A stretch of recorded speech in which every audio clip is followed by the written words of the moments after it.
Hey, what's good? What's good? John Doe here. Just sharing a video on how I prepare my agar dishes.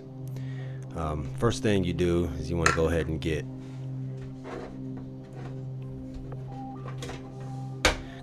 your water started to boil. So what I do is for this recipe, it requires 500 milliliters of water.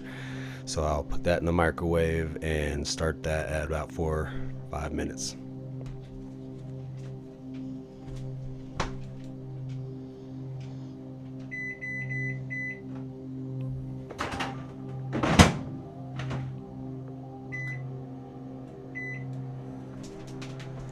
Alright, while that's boiling up, I'm going to go ahead and start weighing everything out.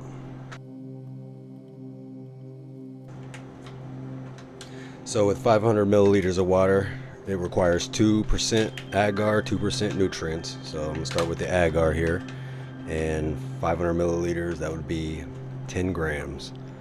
I'll go ahead and measure out 10 grams. Or weigh out 10 grams.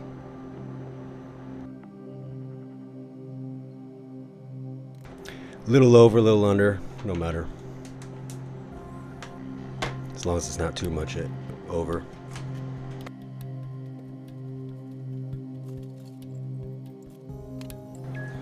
Alright, next up we weigh the light malt extract. Now the light malt extract 10% would be 2%, but since I do use nutritional yeast, I usually only put about a little over 9 grams. Usually you should probably tare it, but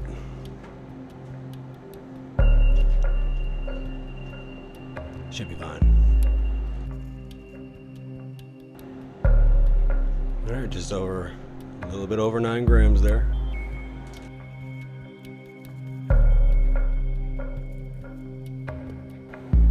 Alright, next up here is this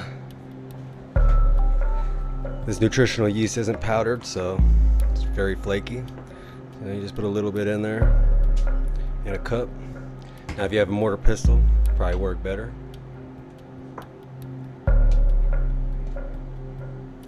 And you just turn this light on. Take some type of blunt object and just get it over to a corner and just mash it, swirl it, mash it, swirl it, mash it, swirl it, and just keep doing that until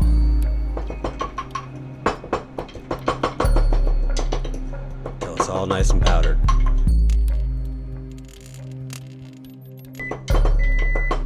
Alright, sounds like the water's done. Let's hurry this up.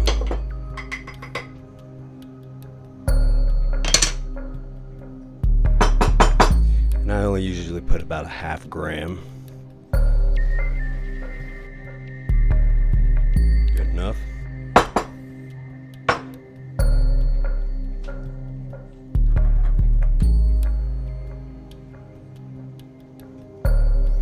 I like to mix this up first because it kind of helps keep the clumps out of it.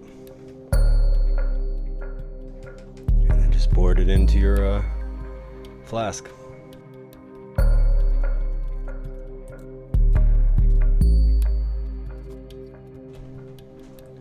Careful with the, be very mindful of the hot water. You don't want to burn yourself.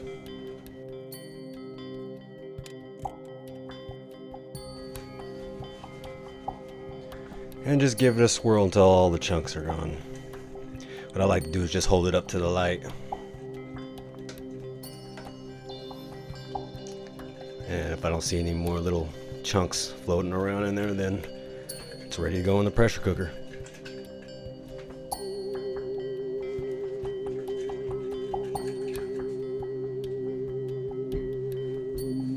Sometimes you gotta go in there with something to stir it with. Got a nice little chunk stuck to the bottom.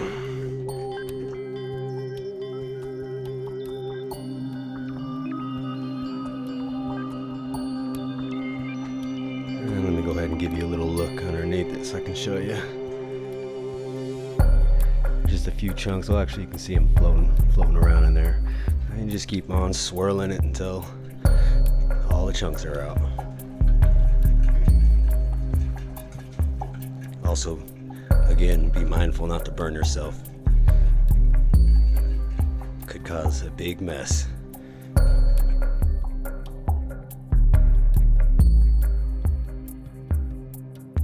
Alright, I guess I'll go ahead and let you get a little look at the bottom here.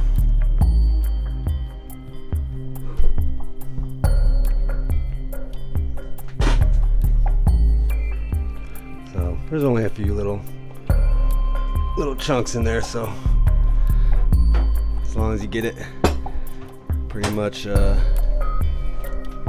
clump free.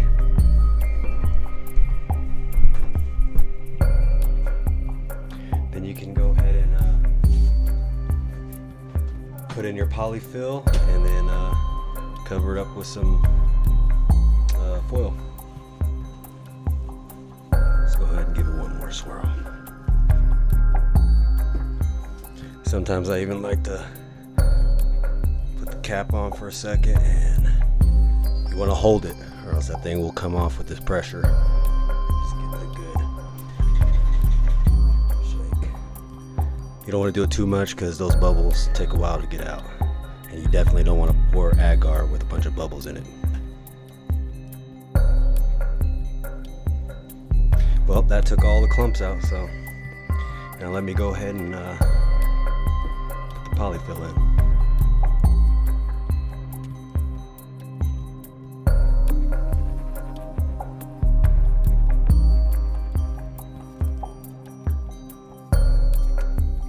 And you just wrap it over there.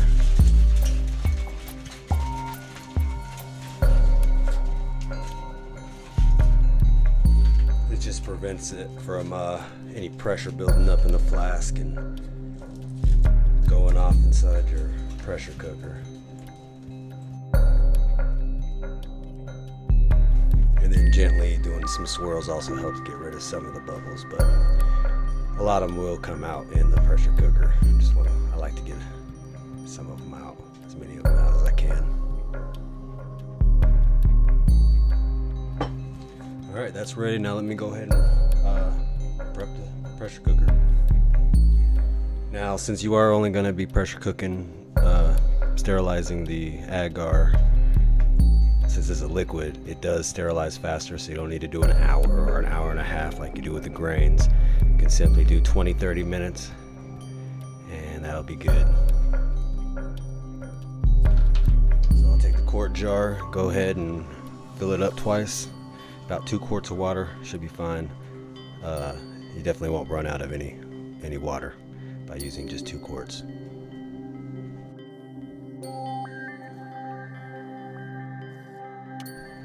Once you get that water in, just go ahead and start the heat up.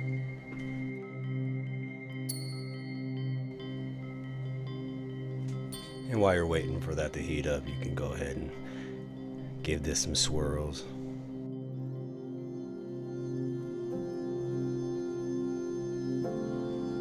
Another little trick that gets rid of some of those bubbles is you bring it up to the side and let the foam slide down the glass, and as it slides, bubbles are popping.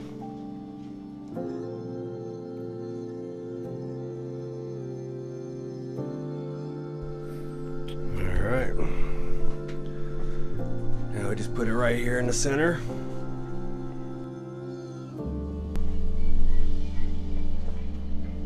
Put the lid on.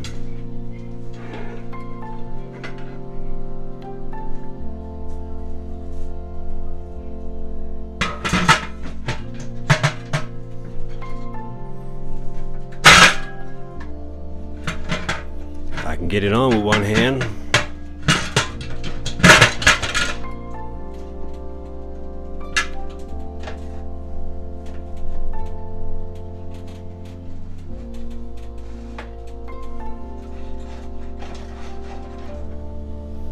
Alright, we just wait for it to get up to pressure, 15 psi, and then we can start our timer for 20-30 minutes.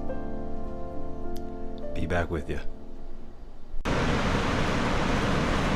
All right. Here in front of the flow hood. Still waiting on it to cool down a little bit more. Give it a little swirl here and there. Not too hard though, because you don't want the emulsion to form.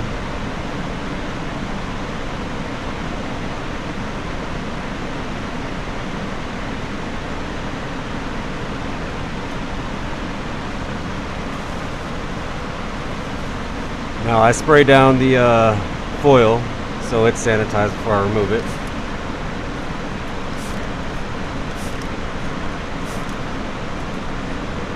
And the petri dishes. Well, the plastic, the sleeve.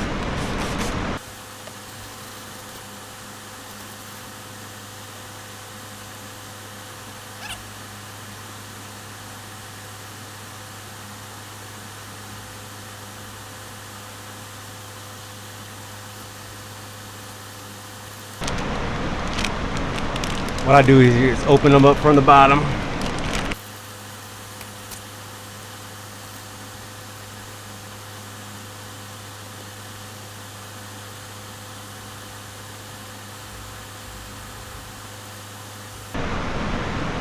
Now you want everything as close to the flow hood as possible.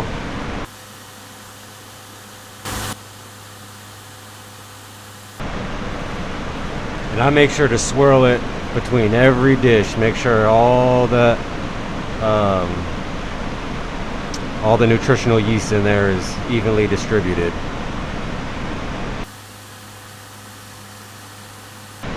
And I just pour it until it covers the bottom.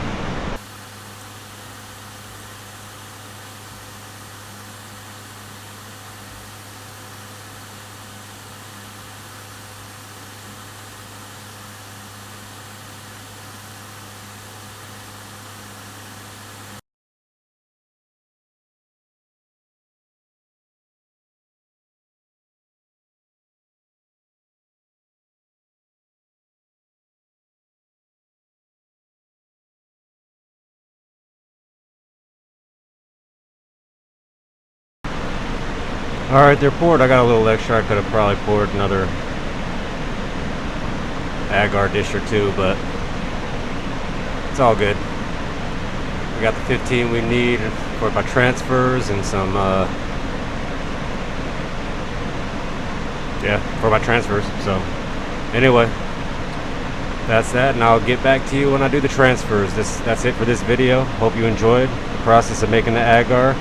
Now, hold on, before I go. I guess I should also mention, once these are done cooling, then you can do your work.